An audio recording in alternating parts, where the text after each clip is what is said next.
So hey guys, and welcome back to Budget Nomad, and welcome to Cash in Turkey. Okay, let's get started. So when it comes to accommodation here in Cash in Turkey, you can get an apartment around the city for around $100 to $150 a week, depending on the time of year. If it's in season, it'd probably go up to about $200. Airbnb is probably the best place to look. I found one right on the beachfront later at $150 in March and February, but you can get it cheaper on top of the hill. However, in the summer, prices can skyrocket, so it's really hard to predict exactly how much you're going to have to pay in summertime. Here's a really good sense of what Kaz is like. You can see how steep it is. My hotel is right at the top of that mountain here on the top. It's a 40-minute climb. You can see how steep it is. But it actually goes on more. I mean, they could have carried on building. There's some here are actually crazy. Most of the locals, as you see though, they have motorbikes, so don't misunderstand. There's not many people climbing here. Most people, they take a motorbike or a car, I've noticed. So when it comes to food, there's loads of cafes by the marina, and they're all dotted all around town, to be honest, and they're quite reasonable. You can get a meal for starting at about $5, going up to $10 on average. If you want something exotic like fish, then obviously it's going to go above that. There is some traditional Turkish places, and you get the kebabs and stuff, but they do quite a lot of international cuisine like pizza and pasta and stuff like that. So you can get some really good value here. So this whole thing comes to around 220 lira, which is around $7. So really good value for how much you're getting. You know, you're getting a whole meal with an orange juice, fresh grows, bread, everything. I'm not normally into seafood, but definitely it's worth coming and having a look for the seafood here. They've got some really nice seafood in this place.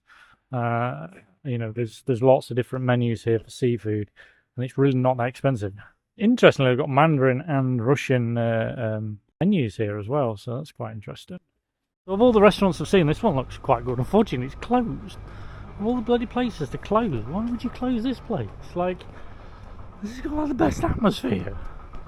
I don't understand it's winter time, but this is the thing about Turkish people, they don't really understand winter. It's not winter. I'm actually sweating them out. I've got a jumper on, I'm thinking of taking it off because it's so warm.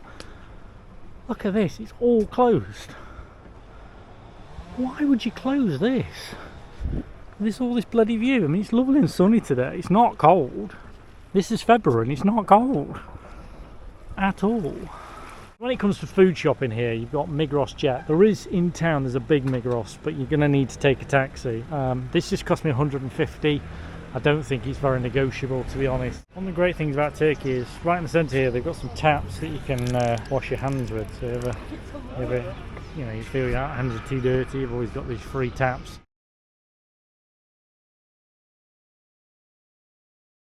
So when it comes to things to see and do, one thing Kaz is famous for is diving. It's big diving here. You can do your paddy. There's lots of wrecks off the coast here. So if you do want to do diving in this part of the world, then Kaz is definitely the place to come to. According to the experts, it's the best place in Europe to dive, which I didn't really understand that, but yeah, it must be. Wow, look at this. Amazing amphitheatre. So I've come right to the corner so you can get a real sense of what this place is like. It is quite steep.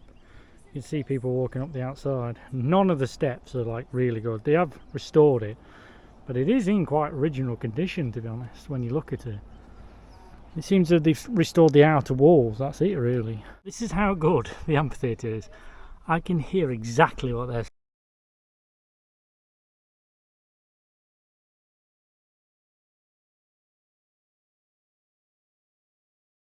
One of the most interesting places to come to is here actually. It's this where all the boats are kind of dry docked, and you can have a look and see what they're like. And you know, there's quite a lot of sailing boats. So when it's out of season, some ways it's quite interesting to see, because obviously all these boats would be probably put to work in the summer. But at this time of year, everything's retired. Another thing you can see is the temple here. This is it. This Hellenistic temple. It's a theatre. Dates back to 1 BC. Wow, crazy. Let's go and have a look. There's not much left, but quite a nice location. Unfortunately, they've just built everything around it without protecting it, which is a bit weird for Turkey. They normally tend to be a bit better at protecting their sites, Turkey does. This is quite a rare site where not that well protected. Yeah, it's pretty interesting.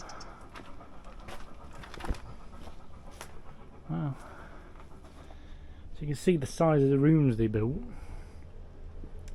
They weren't massive, but they're not just loose, they're actually put in. You can't move most of these rocks. So they use some kind of cement to hold it all together. As you can see here, some basic like cement clay really.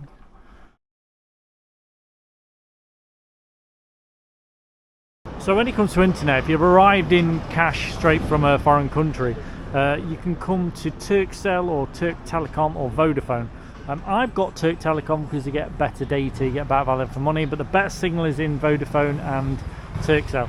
And all three networks you can tether your phone, so you can use the data for your laptop as well as work remotely. And I would highly recommend us having that backup, because Wi-Fi is good here, but then it's not good, it just drops out sometimes.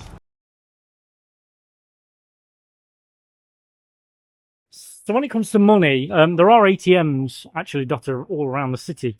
I haven't seen Hulk Bank, which is the one I recommend. So the other one I'd probably go for is this one, QNB Finbank. They charge a little bit more, but they're not too bad. So definitely, that's probably the best one to go for in terms of the town. I'll keep looking out for Hulk Bank, but I haven't seen one yet. When it comes to healthcare, there is actually a hospital here, and there's pharmacies dotted around. You need a prescription for anything serious like antibiotics, but most medicines you get over the counter. And normally in the tourist areas, the pharmacists do speak English, so it's pretty easy to get things. As a budget nomad nowadays, I embark on my wildest ventures with confidence. Introducing Safety Wings, your shield against the unexpected. Whether you're hiking, surfing, exploring cities, Safety Wings has you covered. Travel fearless with Safety Wings. Get insured today. Click on the link below.